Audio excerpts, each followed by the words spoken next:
Property के regarding हर घर में कोई न कोई डिस्प्यूट रहता है, वह चाहे पैतृक प्रॉपर्टी हो या स्वार्जित प्रॉपर्टी हो। अगर कोई व्यक्ति अपने जीते जी प्रॉपर्टी को ट्रांसफ़र कर देता है तो ऐसी सिचुएशन में यह आती है कि उस व्यक्ति को खतरा ये रहता है कि ये जो मेरी प्रॉपर्टी है, यदि इसको जीते जी ट्रांसफ़र कर दी तो बुढ़ापे में कोई देखभाल नहीं करेगा, इसका भी खतरा बना रहता है, क्योंकि आज के समाज में ऐसा देखने को मिल रहा है। और यदि उस पर्सन की बिना प्रॉपर्टी ट्रांसफ़र किए डेथ हो जाती है तो इस सिचुएशन में उसके बेटा या बेटी लड़ने झगड़ने लगते हैं। अगर वह पर्सन कोई बिल लिख जाता है तो दूसरी पार्टी ये कहती है कि यह बिल जाली है, या फिर वह भी जाली बिल बनवा लेता है और ये कहता है कि मेरे फेवर में भी बिल है, और इस तरीके से डिस्प्यूट क्रिएट हो जाते हैं। इसके रिगार्डिंग हाल फिलहाल में बिल के ऊपर सुप्रीम कोर्ट ने एक फेमस जजमेंट दिया है। क्या है जजमेंट, जान लेते हैं। सो फ्रेंड, अमन शर्मा वर्सेस उमेश 5 जुलाई 2022 को जजमेंट आया है। इस केस के फैक्ट्स जान लेते हैं। पहले हम बिल को जान लें। बिल क्या डॉक्यूमेंट्स है। विल एक ऐसा डॉक्यूमेंट्स होता है जो किसी के फेवर में लिखा जा सकता है। बिल कोई व्यक्ति किसी को भी लिख सकता है, बेटा को, बेटी को या फिर किसी अन्य व्यक्ति को बिल लिखा जा सकता है। विल एक मजबूत डॉक्यूमेंट्स है, वह सुप्रीम डॉक्यूमेंट्स है, उसकी बहुत ज़्यादा वैल्यू रहती है। अगर रजिस्टर कर दिया जाए तो उसकी वैल्यू और बढ़ जाती है। विल अगर रजिस्टर कर दिया जाए तो उसकी वैल्यू और बढ़ जाती है।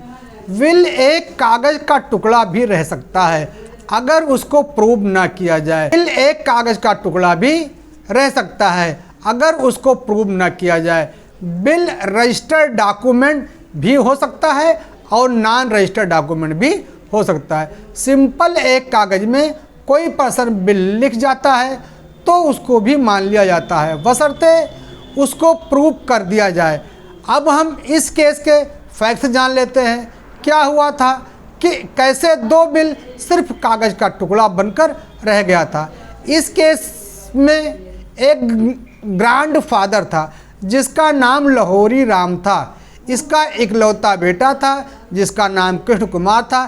कृष्ण कुमार के 2 वाइफ थी। तो इसमें सबसे पहले जो बिल लिखा गया वो 15/11/1957 को लाहौरी राम ने अपने बेटे कृष्ण कुमार को लिख दिया, और दूसरा बिल 9/12/1975 को लाहौरी राम ने अपने ग्रैंड सन नंद किशोर के नाम लिख दिया।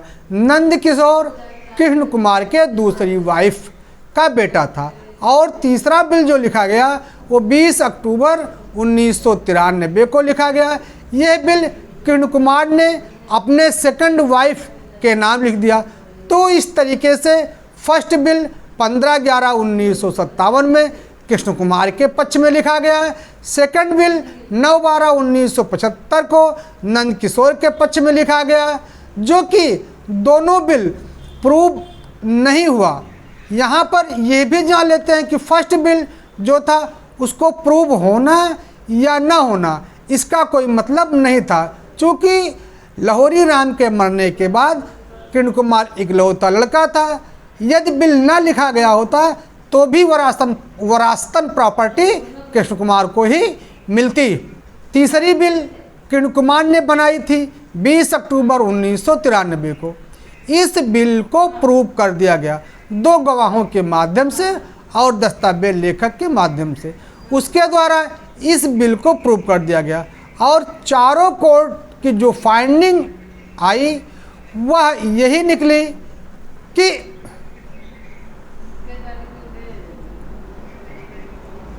और चारों कोर्ट की जो फाइंडिंग थी वही पार्टी जीत गई। ट्रायल कोर्ट, अपीलीय court, Punjab Haryana high court और सुप्रीम कोर्ट की तरफ से सुप्रीम कोर्ट ने ये कहा कि जो बिल है उसको प्रूव करना बहुत ज़रूरी है गवाहों के द्वारा। इसलिए इस केस में जो 2 बिल थी जो कि प्रूव नहीं हो सकी थी, वो कागज़ का टुकड़ा बनकर रह गई। यहाँ पर हमें ये सीखने को मिलता है कि सिर्फ कब्जा होना ही पर्याप्त नहीं है, बल्कि उस बिल को प्रूव कराना भी आवश्यक है, नहीं तो वह बिल सिर्फ और सिर्फ कागज़ का टुकड़ा बनकर रह जाएगा।